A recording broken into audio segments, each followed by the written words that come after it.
Assalamualaikum warahmatullahi wabarakatuh.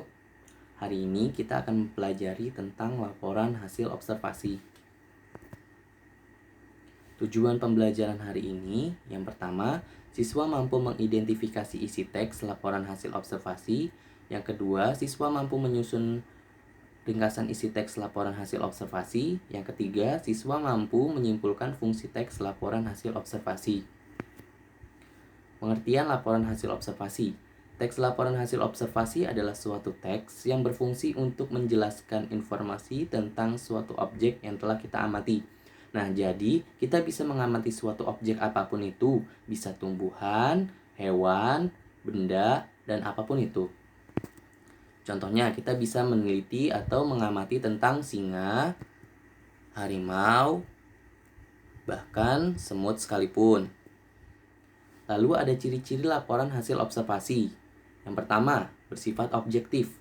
Apa itu bersifat objektif? Yaitu artinya yang kita tulis harus sesuai dengan apa yang kita lihat. Lalu ada berdasarkan fakta. Apa itu berdasarkan fakta? Artinya harus sesuai dengan pengamatan yang telah kita lakukan, terbukti kebenarannya. Lalu ditulis secara lengkap. Artinya kita harus menulis secara sedetail mungkin.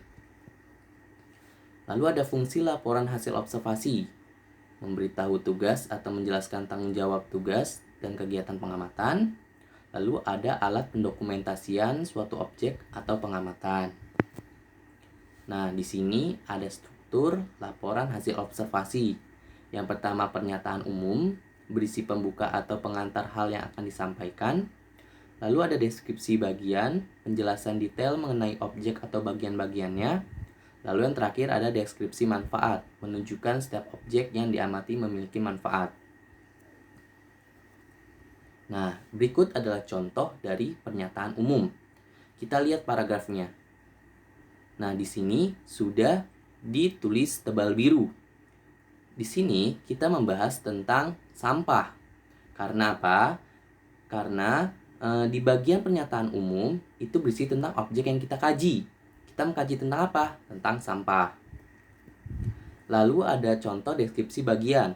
Kalian bisa baca sendiri paragrafnya. Di sini menceritakan tentang pernyataan umum lebih detail lagi. Yang tadi pernyataan umumnya berisi hanya sampah saja, pengertian sampah saja. Lalu di sini ada macam-macam sampahnya. Ada sampah anorganik dan ada sampah organik. Dan terakhir ada deskripsi manfaat. Jadi di deskripsi manfaat itu biasanya terdapat di akhir paragraf yang berisikan tentang manfaat dari paragraf itu sendiri. Di sini paragraf ini manfaatnya adalah sampah itu bisa bermanfaat apabila dapat mengolahnya dengan baik. Lalu ada gagasan pokok. Di sini ada 4 gagasan pokok. Yang pertama adalah deduktif, di mana kalimat utamanya berada di awal paragraf. Lalu ada ineratif, di mana kalimat utamanya berada di tengah paragraf. Lalu ada induktif, di mana kalimat utamanya berada di akhir paragraf.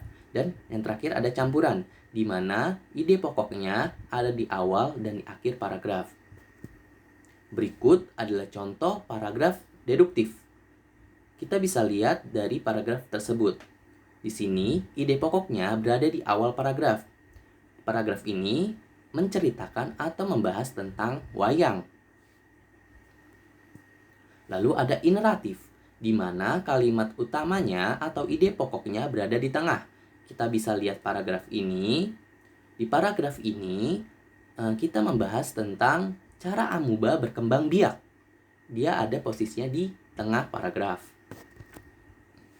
Lalu ada induktif, di mana ide pokoknya berada di akhir paragraf. Kebanyakan dari kalian menganggap induktif itu berada di awal paragraf karena ada induk. Nah, di sini sebenarnya adalah berada di akhir paragraf. Kita bisa lihat dari paragraf berikut. Dari kita lihat, paragraf ini membahas tentang Danau Toba. Dan terakhir ada paragraf campuran, di mana ada di awal paragraf, ide pokoknya ada di awal paragraf dan di akhir paragraf. Kita bisa lihat paragraf ini. Apabila kita jarang mengkonsumsi sayuran hijau, bisa berakibat tidak baik bagi kesehatan. Itu di pokok yang pertama. Dan ternyata ada di akhir juga.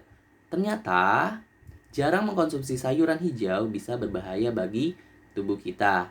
Nah, mungkin itu sekian dari saya. Bila ada ingin ditanyakan bisa menghubungi saya. Wassalamualaikum warahmatullahi wabarakatuh.